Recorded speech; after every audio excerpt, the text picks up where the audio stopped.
चार काय कमाल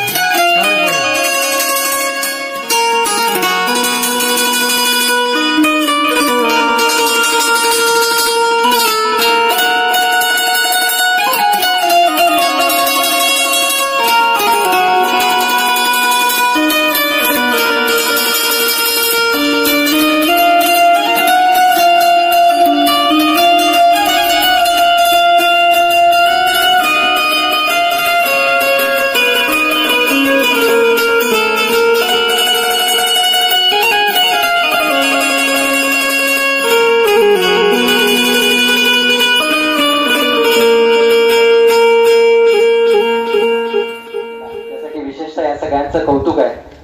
खरं तर आज तुम्हाला यश मिळालंय। जवळपास आता बाबा सांगत होते की 33 विद्यार्थ्यांनी 10वी मध्ये यश संपादन केलंय आणि 13हून अधिक विद्यार्थी 12वी मध्ये 70-80% एवढ्या मोठ्या गुणाने पास झालेत। तुमचं विशेष कौतुक आहे की तुम्ही एवढे चांगले गुण प्राप्त केलेत, एवढे चांगले मार्क्स मिळवलेत। हा विजय मिळवला हा नक्कीच अभिमानास्पद आहे। याविषयी तुमचं कौतुकच केलं जाणार आहे। सगळ्यांना काही ना काहीतरी देऊन, काही ना काहीतरी कौतुकाची थाप देऊन तुमचा सत्कार केला जाईल, तुमचा गुणगौरव केला जाईल। परंतु मात्र हा विजय मिळवला ही गोष्ट मोठी नाही मला वाटत। विजय मिळवणं ही साधी गोष्ट आहे। सगळेजण प्रयत्न करतात, यश मिळवतात, ही गोष्ट साधी आहे। फार अवघड आहे तो विजय टिकवणं। ज्याला विजय टिकवता आला त्याला मात्र त्या विजयाचा आनंदोत्सव साजरा प्रत्येक गोष्टीमध्ये पाहिजे। तुम्हाला यश मिळालं आता फार सहज पद्धतीने मिळून गेलं असेल। काही तासांचा अभ्यास केला असेल आणि अभ्यास केल्यानंतर तुम्हाला जो रिझल्ट कार्ड आला त्याच्यामध्ये तुम्ही मार्क्स मिळवले, ते तुमचं यश आहे। ही चांगली गोष्ट आहे। परंतु यानंतर हे सगळं बदलणार आहे। एवढा अभ्यास करून हे यश एवढं दर्जेदार मिळेल हे सांगता येत नाही। आता अभ्यासाचा कल वाढवावा लागेल, अधिकाधिक अभ्यास करावा लागेल, अधिकाधिक वेळ पण त्याच्यामध्ये निर्माण करावा लागेल। ज्यावेळेस तुम्ही तुमच्या ध्येयासाठी वेळ व्हाल ना त्यावेळेस मात्र तो ध्येयवेढा प्रवास तुमचा यशापर्यंत तुम्हाला घेऊन जाईल। त्यासाठी या विषयामध्ये मी वेडा शब्द आवर्जूनपणे म्हटलं टाका, कारण जोपर्यंत एखाद्या गोष्टीसाठी तुम्ही वेडे होत नाही तोपर्यंत ती गोष्ट तुम्हाला कळणार नाही। एक साधी गोष्ट आहे की एखाद्या गोष्टीसाठी ज्यावेळेस मी वेडा होतो त्यावेळेस एक गोष्ट सांगू, तुम्ही त्या गोष्टीसाठी वेडे झाल्यानंतर जग तुमच्यासाठी वेडं होतं। केला त्यासाठी विशेषतः या सगळ्यांचं कौतुक आहे। खरं तर आज तुम्हाला यश मिळालंय। जवळपास आता बाबा सांगत होते की 33 विद्यार्थ्यांनी 10वी मध्ये यश संपादन केलंय आणि 13हून अधिक विद्यार्थी 12वी मध्ये 70-80% एवढ्या मोठ्या गुणाने पास झालेत। तुमचं विशेष कौतुक आहे की तुम्ही एवढे चांगले गुण प्राप्त केलेत, एवढे चांगले मार्क्स मिळवलेत। हा विजय मिळवला हा नक्कीच अभिमानास्पद आहे। याविषयी तुमचं कौतुकच केलं जाणार आहे। सगळ्यांना काही ना काहीतरी देऊन, काही ना काहीतरी कौतुकाची थाप देऊन तुमचा सत्कार केला जाईल, तुमचा गुणगौरव केला जाईल। परंतु मात्र हा विजय मिळवला ही गोष्ट मोठी नाही मला वाटत। विजय मिळवणं ही साधी गोष्ट आहे। सगळेजण प्रयत्न करतात, यश मिळवतात, ही गोष्ट साधी आहे। फार अवघड आहे तो विजय टिकवणं। ज्याला विजय टिकवता आला त्याला मात्र त्या विजयाचा आनंदोत्सव साजरा। तर तुमचा विजय टिकवण्याची प्रेरणा तुम्हाला मिळावी, तुम्हाला तो विजय टिकवता यावा आणि येत्या काळामध्ये तुम्हाला तो विजय घेऊन या गावाचं नाव, या पंचक्रोशीचं नाव साऱ्या राज्यामध्ये आणि देशामध्ये मिळवण्याची संधी तुम्हाला मिळावी, यासाठी आजचा हा कार्यक्रम आहे। मला विषय देताना आवर्जूनपणे सांगितलं की ध्येय लोक प्रत्येक गोष्टीमध्ये पाहिजे। तुम्हाला यश मिळालं आता फार सहज पद्धतीने मिळून गेलं असेल। काही तासांचा अभ्यास केला असेल आणि अभ्यास केल्यानंतर तुम्हाला जो रिझल्ट कार्ड आला त्याच्यामध्ये तुम्ही मार्क्स मिळवले, ते तुमचं यश आहे। ही चांगली गोष्ट आहे। परंतु यानंतर हे सगळं बदलणार आहे। एवढा अभ्यास करून हे यश एवढं दर्जेदार मिळेल हे सांगता येत नाही। आता अभ्यासाचा कल वाढवावा लागेल, अधिकाधिक अभ्यास करावा लागेल, अधिकाधिक वेळ पण त्याच्यामध्ये निर्माण करावा लागेल। ज्यावेळेस तुम्ही तुमच्या ध्येयासाठी वेळ व्हाल ना त्यावेळेस मात्र तो ध्येयवेढा प्रवास तुमचा यशापर्यंत तुम्हाला घेऊन जाईल। त्यासाठी या विषयामध्ये मी वेडा शब्द आवर्जूनपणे म्हटलं टाका, कारण जोपर्यंत एखाद्या गोष्टीसाठी तुम्ही वेडे होत नाही तोपर्यंत ती गोष्ट तुम्हाला कळणार नाही।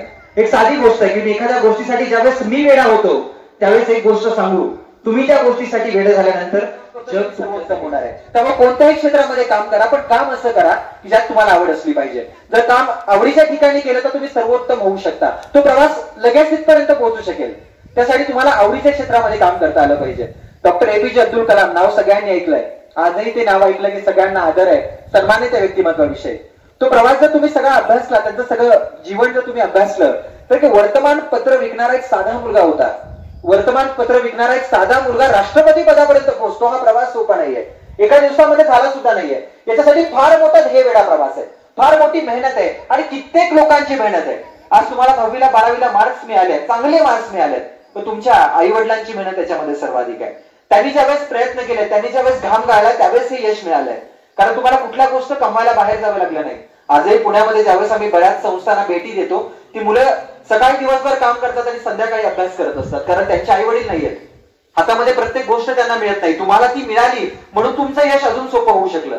ज्यावेळेस अब्दुल कलामांच्या जीवनाचा विचार केला ना, तर त्यांच्या आयुष्यामध्ये सुद्धा त्यांना सगळं सहजासहजी नाही मिळालं. एरोनॉटिकल इंजिनिअरिंगला या मुलाला ऍडमिशन घ्यायचं होतं आणि ऍडमिशन घ्यायला हा मलवा निघाला होता, पण पैसे नव्हते खिशामध्ये, की आता एरोनॉटिकल इंजिनिअरिंगला ऍडमिशन घ्यायचं पण पैसे नाही, काय करायचं. सगळ्यांच्या समोर प्रश्न उभा राहतो की माझ्या मुलाला इंजिनिअरिंग करायचंय, माझ्या मुलाला डॉक्टर करायचंय, पण आमच्याकडे पैसे नाही, काय करायचं. त्यांच्या घरामध्ये सुद्धा अशीच परिस्थिती होती. त्यावेळेस अब्दुल कलामांची बहीण दागिने हातामध्ये घेऊन आली आणि त्याला म्हणाली की अब्दुल कलाम, हे दागिने तुमच्यासाठी आहेत, तुझ्या शिक्षणासाठी आहेत. त्यांना वाईट वाटलं की माझ्या बहिणीचे दागिने गहाण ठेवून मी शिकणार आहे आणि माझ्या बहिणीचे दागिने गहाण ठेवून मी यश जर मिळवणार असेल तर यश काय कामाचं आहे. पीजे अब्दुल कलाम आज आपल्या भारतातली सर्वोत्कृष्ट व्यक्ती म्हणून त्यांचा उल्लेख केला जातो. ते उद्गार फार महत्वाचे होते. ज्यावेळेस मात्र ते म्हणाले की हे दागिने मी तुझ्यासाठी घेतोय, त्यावेळेस मात्र त्यांनी ते घेतले नाही, परंतु ज्यावेळेस त्याच्या बहिणीने शब्द उद्गारले होते की हे दागिने तुझ्यासाठी नाही, तर येत्या काळामध्ये तू भारत मातेचा एक सुंदर दागिना व्हावास, यासाठी हे दागिने मी दिलेले आहेत. त्यावेळेस मात्र त्यांनी ते दागिने स्वीकारले आणि आयुष्यभर एक गोष्ट लक्षात ठेवली की मला हे शिक्षण माझ्यासाठी नाही घ्यायचं, कारण माझ्या शिक्षणासाठी माझ्या बहिणीने तिचे दागिने गहाण ठेवले होते. स्वप्न एकच होतं की मी भारत मातेचा दागिना झालो पाहिजे. आयुष्यभर या माणसाने लक्षात ठेवलं, म्हणून एक पेपर विकणारा पोरगा राष्ट्रपती पदापर्यंत पोहोचला. आज एरोनॉटिकल इंजिनिअरिंग क्षेत्रामधलं सर्वोत्कृष्ट नाव विचारलं तर मात्र डॉक्टर एपीजे अब्दुल कलाम आहेत. सायंटिस्ट मध्ये सर्वोत्कृष्ट नाव विचारा, डॉक्टर एपीजे अब्दुल कलाम आहेत. माणूस म्हणून सर्वोत्कृष्ट नाव विचारा, डॉक्टर एपीजे अब्दुल कलाम आहेत. कुठल्याही क्षेत्रामध्ये हा माणूस सर्वोत्तमच पाहायला मिळतो, कारण त्या मागची मेहनतीची जाण तुम्हाला त्यांनी ठेवली होती. मुलं तेव्हा यशस्वी होतात ज्यावेळेस मात्र ती जाण ठेवतात. तुमचे आई वडील किती कष्ट करतायत, तुमच्यासाठी नेमकं काय करतायत आणि कशा पद्धतीने त्या गोष्टी तुम्हाला मिळवून देतात याची जाणीव जर तुम्हाला झाली ना, तर तुमचं यश फार लवकर तुम्हाला मिळून जाईल. तर मध्यंतरी युपीएससीचा रिझल्ट लागला आणि अन्सर शेख नावाचा मुलगा 21व्या वर्षी आयएएस झाला, कलेक्टर झाला. आणि 21व्या वर्षी तो मुलगा कलेक्टर झाला. त्याच्या पाठीमागे भयंकर मेहनत आणि भयंकर कष्ट होते. त्याला एकच प्रश्न विचारला, तुझं यश का तुला मिळवू शकलं. तो म्हणला, एकच गोष्टीमुळे मिळालं, कारण मला माझ्या कष्टाची जाणीव होती, मला मेहनतीची जाणीव होती, माझे आई वडील काय करतायत आणि मी नेमका कुठल्या परिस्थितीमध्ये उभा आहे याची मला जाणीव होती, म्हणून हे यश मिळू शकलं. तुम्हाला सुद्धा यश मिळेल आणि 12वी नंतर तुम्ही सुद्धा सर्वोत्तम होऊ शकाल. फक्त काय केलं पाहिजे. किंवा काही जण म्हटले असतील की नाही रे, त्याच्या घरचं सगळं चांगलं आहे म्हणून त्याला यश मिळालं, असं अजिबात काही नसतं. यश मिळवायला चांगलं काहीच लागत नाही, यश मिळवायला लागते ती तुमची मेहनत. ज्याला मेहनत करता येते तो यशस्वी होऊ शकतो. कारण एक 2011 सालची घटना आहे. 23 एप्रिल 2011 साली एका मुलीला रेल्वे मधून फेकून दिला गेला आणि फेकून दिल्यानंतर तिचा पाय मोडला होता. तिचा पाय मोडला, रेल्वेमधून तिला फेकून दिलं, पाय मोडल्यानंतर तिला हॉस्पिटलमध्ये जाऊन घेऊन गेले. हॉस्पिटलमध्ये ती मुलगी पोहोचली त्यावेळेस तिचा पाय मोडलेला होता, अपंग झालेली होती. सगळं जग तिच्याकडे एक बेसहारा म्हणून पाहत होतं. तिने ते सगळे डोळे ज्या माणसांचे पाहिले बघतायत, तर सगळी लोक आपल्याकडे पाहतात, पण एक असहाय्य व्यक्ती म्हणून पाहतायत. मला आदर असहाय्य म्हणून नकोय, मला आदर हवाय, कारण मी तेवढ्या उंचीवरती आहे, माझा रिस्पेक्ट आहे, म्हणून मला आदर हवाय. मुलीने ह्या मनामध्ये ठरवलं की आता मला असं काहीतरी करायचंय की हे सगळे जग जे आज माझ्याकडे असहाय्य म्हणून म्हणतात ते उद्या माझ्याकडे आदर म्हणून बघतील. 2011 सालची गोष्ट. त्या मुलीने मनामध्ये ठरवलं आणि मात्र अपंग आहे मुलगी, पाय नाहीये. विचार करा, एक गोष्ट आपल्याकडे नाही हे म्हणताना यश मिळवणं फार अवघड आहे. पण मात्र तिने हा विचार नाही केला, माझ्याकडे ही गोष्ट नाही. तिने विचार केला की माझ्याकडे काय आहे, काय आहे, काय नाही हे नंतर विचार करू. माझ्याकडे काय आहे, तर माझ्याकडे मेहनत करण्याची ताकद आहे. तर तिने प्रवास चालू केला. तिने ठरवलं की मी माउंट एव्हरेस्ट सर करणार आहे. तिने माउंट एव्हरेस्ट सर करायचा मनामध्ये विचार केला आणि माउंट एव्हरेस्ट सर करायला तिने प्रॅक्टिस करायला सुरुवात केली. जखम ओली होती, ज्या वेळेस ती मैदानावरती उतरली रक्तबंबाळ झाली, हारली नाही. मनामध्ये विश्वास ठाम होता, मला यशस्वी व्हायचं आहे, मला आदर. जेव्हा ती माउंट एव्हरेस्ट वरती पोहोचली त्यावेळेस तिचा ऑक्सिजन संपत चालला होता. आता ऑक्सिजन संपला, तिला माहिती आहे मी मरणार आहे, मृत्यू आहे. ती म्हटली मृत्यू आला तरी चालेल, परंतु मला माझ्या यशापर्यंत पोहोचायचं आहे. मी माझ्या ध्येयापर्यंत पोहोचले आणि मला मृत्यू आला तर मला समाधान असेल की मी माझ्या आयुष्यामध्ये जे ठरवलं होतं ते मिळवलं आणि त्यानंतर मी अपयशी झाले.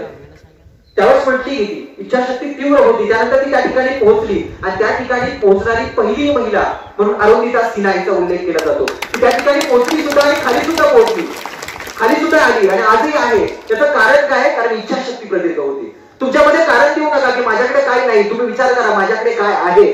ज्याला माझ्याकडे काय आहे हे शोधता आलं ना, ती माणसं यशापर्यंत सहज पोहोचतात. त्यामुळे पहिल्यांदा यशापर्यंत पोहोचायचं असेल तर तुमच्याकडे काय काय आहे ते शोधा. कारण इथं निर्माण करणारा जो इतिहास आहे तो कुणी करोडपती माणसाने इतिहास निर्माण केला नाही. जी माणसं पहिल्यांदाच लक्षपती होती, करोडपती होती, ती माणसं मोठी झाली नाहीत. जी माणसं मोठी झाली ती शून्यातून स्वराज्य निर्माण करू शकली. शिवाजी महाराजांपासून बघा, आताच आपण जी सुरुवात केली कार्यक्रमाची, छत्रपती शिवाजी राजांच्या पूजनानं सुरुवात केली. प्रचंड प्रेरणादायी आयुष्य आहे. तुम्ही छत्रपती शिवाजी राजांना वाचलं तर मला वाटतं फार काही वेगळं वाचायची गरजच नाही आयुष्यामध्ये. की संकट काय असतात. लहान होते शिवाजी महाराज आणि त्यांना घुडस्वारीचं शिक्षण दिलं जात होतं. तलवार चालवायला शिकवत होते त्यांना. तलवार चालवायला शिकवत असताना एकदा शिवाजी महाराज पडले. पडल्यानंतर सगळी लोक हसायला लागली. अरे शिवाजी महाराज तलवार चालवता पडले. काही सैनिक त्यांना उचलायला पळत सुटले लगेच. माझी जाऊ म्हटलं जाऊ नका, पडू द्या म्हटलं त्यांना. सगळे सैनिक इथं थांबले. बाळ शिवा उठले आणि रडत रडत माझी जाऊनकडे आले आणि म्हटले सगळी लोक हसतायत माझ्यावरती, मी घोड्यावरनं पडलोय शिकताना, तुम्ही मला उचलायला आला नाही. आणि माणसं सुद्धा उचलायला निघाली त्यांना जाऊ दिलं नाही. असं का केलं माझ्या बरोबर? आणि ज्यावेळेस असा प्रश्न केला ना की असं का केलं माझ्या बरोबर, त्यावेळेस मात्र माझी जाऊनी दिलेलं उत्तर फार सुंदर होतं. माझी जाऊ म्हणतात की जी माणसं दुसऱ्याच्या सहाऱ्यानं उभे राहतात ना ती माणसं कधी उभे राहत नाहीत. जी माणसं स्वतःच्या सहाऱ्यानं उभी राहतात ती माणसं उद्याचा इतिहास निर्माण करतात. तुम्हाला तुमच्या हिमतीवरती उभं राहता आलं पाहिजे. ज्याला स्वतःच्या हिमतीवरती उभं राहता येईल तो माणूस उद्याचा इतिहास निर्माण करणार आहे. तुम्ही ठरवा तुम्हाला काय करायचंय. कारण ही सर्वसामान्य सगळी लोक येतात ती फक्त इतिहास वाचतात आणि ध्येयवेळी माणसं इतिहास लिहितात. तुम्हाला इतिहास लिहायचा आहे का फक्त इतिहास वाचायचा हे तुमचं तुम्हाला ठरवायचं आहे. ज्याला इतिहास लिहायचा त्याला कष्ट करायचे, त्याला मेहनत करायची आहे. कारण इथली सगळी सर्वसामान्य लोक मेहनत करून आपल्या मेहनतीच्या आणि कष्टाच्या जोरावरती, आपल्या ध्येयवेडापणाच्या जोरावरती या जीवनामधली सर्वोत्कृष्ट व्यक्ती होऊन बसले. म्हणजे अगदीच तुम्हाला साधी साधी उदाहरणं सांगू तर तुम्हाला निळू फुले माहिती आहेत. ते माळी काम करत होते. माळी काम करणारा निळू फुले चित्रपट सृष्टीतला सगळ्यात अजरामर खलनायक होतो. लता मंगेशकरांचं नाव ऐकलंय. जास्त आम्ही तुलना करतो. आमच्या शिक्षण व्यवस्थेचं एक खास खराब वैशिष्ट्य मला असं वाटतं की आम्ही काय करतो की आमच्यामध्ये कोण उत्तम आहे शोधतो. आता इथं पण काय केलं की आपण पर्सेंटेज वरती शोधला, हा पहिला हा दुसरा. आमच्या शिक्षण व्यवस्थेचं हे वैशिष्ट्य आहे की आमच्यामध्ये कोण उत्तम आहे शोधलं जातं. मला उलट वाटतं. मी म्हणतो कोण उत्तम आहे कधी शोधू नका, आपल्यामध्ये काय उत्तम आहे शोधा. ज्याला काय उत्तम आहे याचा शोध लागला ना तो माणूस लगेच यशस्वी होऊ शकतो. त्यामुळे तुमच्यामध्ये काय उत्तम आहे, ज्याला चित्रकला चांगली येते तो चांगला चित्रकार होऊ शकतो. ज्याला चांगलं बोलता येतं तो चांगला वक्ता होऊ शकतो. ज्याला चांगलं लिहिता येत आहे लेखक होऊ शकतो. तुमच्यामध्ये शोधा की माझ्यामध्ये काय उत्तम आहे. प्रत्येकामध्ये काही ना काहीतरी उत्तम असतं. ज्याला ते शोधता आलं ना तो माणूस जीवनामध्ये यशस्वी होतो. नाहीतर आजकाल वयाच्या 25 वर्ष शिक्षणात घालवायचे आणि त्यानंतर डिग्रीच्या पत्रावळ्या घेऊन कुणी रोजगार देत आहे का रोजगार म्हणत फिरायचं, याला अर्थ नाही. त्यापेक्षा आत्ताच असं काहीतरी करा की मात्र येणाऱ्या काळात जगाला तुमची किंमत काय आली पाहिजे. असं जर केलं तर मात्र तुमचं यश तुम्हाला लगेच मिळेल. फार कमी वेळामध्ये तुम्ही यशापर्यंत पोहोचाल. आणि असा प्रवास तुम्हाला करता आला पाहिजे. ज्या माणसांना असा प्रवास करता आला ती माणसं आपल्यापेक्षा वेगळी आहेत आणि म्हणून आम्ही त्यांच्या प्रवासाकडे ध्येयवेडा प्रवास म्हणून बघतो. आणि तुम्हाला सुद्धा त्या माणसांकडे ध्येयवेडा प्रवास म्हणून बनायचं असेल, त्या माणसांनी इथपर्यंत पोहोचायचं असेल तर तुम्हाला सुद्धा तुमच्यामध्ये काय उत्तम आहे याचा शोध घेता आला पाहिजे. त्यामुळे पहिल्यांदा तो शोध घ्या. आजकालची शिक्षण व्यवस्था तशी नव्हती आणि येत्या काळामध्ये होतीये. काल परवाच आपण बघितलं की टीव्हीवरती न्यूज आली आहे की पॅटर्न बदलतोय शिक्षणाचा पॅटर्न बदलतोय. व्यावसायिक शिक्षणावरती भर दिला जातो. होऊ शकणार का याचा एकदा विचार करा. जर तुम्ही एकदा ठरवलं की मी होऊ शकतो तर फक्त तुम्ही होऊ शकता. कारण एक साधं उदाहरण सांगतो. रतन टाटा नाव तुम्हाला माहिती आहे. जेव्हापासून कोरोना हा रोग आलेला आहे तेव्हाच आपण टीव्हीवरती बघतो की रतन टाटांनी 1,500 कोटीची मदत केली. काल मुंबईला 110 कोटीची मदत दिली आहे. अतोनातपणे पैसे वाटतायत. आज माणसांकडे पैसे नाही तर रतन टाटा सर्वाधिक समाजसेवा करतायत. एक दिवस रतन टाटांच्या आयुष्यामधला एक काळ आहे ज्यावेळेस भारतामध्ये 4 व्हीलर बनत नव्हती. भारतामध्ये 4 व्हीलर तयारच होत नव्हती. त्यावेळेस रतन टाटा हा असा माणूस होता ज्याने ठरवलं की मला 4 व्हीलर तयार करायची. पहिली 4 व्हीलर तयार केली टाटा इंडिका. गाडी आली, बाजारात आली पण काही चालेनाच. त्यांनी ती गाडी जी आहे ती मात्र बाजारात आली चालेना. आता काय करावं ते विकायला गेली गाडी. जॅग्वारचा मालक होता आणि जॅग्वार ही सगळ्यात मोठी त्या काळातली फॉर्ड नावाची कंपनी होती. फॉर्ड जॅग्वार ज्याच्या फार मोठ्या मोठ्या गाड्या त्यांच्याकडे गेले आणि म्हटले की माझी गाडी विकत घ्याल का, माझी कंपनी विकत घ्याल का. त्यावेळेस ते हसले त्यांच्यावरती. रतन टाटावरती तो माणूस हसला आणि म्हणाला जर जमत नव्हतं तर काय कशाला करायचं, काय गरज होती एवढा सगळा 8 तास करण्याची. आणि म्हटलं मी तुझ्यावरती गाडी जर विकत घेतली तर तुझ्यावरती फार मोठे उपकार असतील. ते शब्द रतन टाटाने एवढे लागले की अरे हा माणूस माझी गाडी विकत घेऊन माझ्यावरती उपकार करतोय असं म्हणतोय. म्हटलं नाही विकायची मला गाडी. माझ्यामध्ये काय कमी आहे, माझ्या गाडीमध्ये काय कमी आहे हा विचार करायला सुरुवात केली. प्रॅक्टिस केली, प्रयत्न केला. त्या गाडीमध्ये काय काय कमी होती ती सगळी पूर्ण केली. त्यानंतर टाटा इंडिका सगळ्यात जास्त विकणारी गाडी झाली. आणि आत्ताच काही 2 वर्षापूर्वी फॉर्ड कंपनी आणि जॅग्वार कंपनी ही डबघायला आली होती. त्यावेळेस त्याच कंपनीचा मालक रतन टाटांकडे येतो आणि म्हणतो की माझी कंपनी डबघायला आली आहे, माझ्यावरती उपकार करायला का माझी कंपनी विकत घ्याल का. त्यावेळेस जॅग्वार कंपनी विकत घेणारे रतन टाटाने विकत घेतली जॅग्वार कंपनी. हा प्रवास एका दिवसामध्ये नाही झाला. जर सोडलं असतं की नाही येते मला, होणार नाहीये माझ्याच्यानं, तिथं संपला असता प्रवास. पण मात्र सोडलं नाही. ठरवलं मला करायचं, मी करणार. त्यावेळेस मात्र ते यशस्वी झाले. तुम्हाला अशी असंख्य नावं चित्रपट सृष्टीमध्ये पाहायला मिळतील. असंख्य नावं तुम्हाला मात्र चित्रपट सृष्टीमध्ये, खेळ सृष्टीमध्ये पाहायला मिळतील. मध्यंतरी MS धोनी सगळ्यांनी पाहिलाय. MS धोनी हा चित्रपट बऱ्याच जणांनी पाहिला असेल.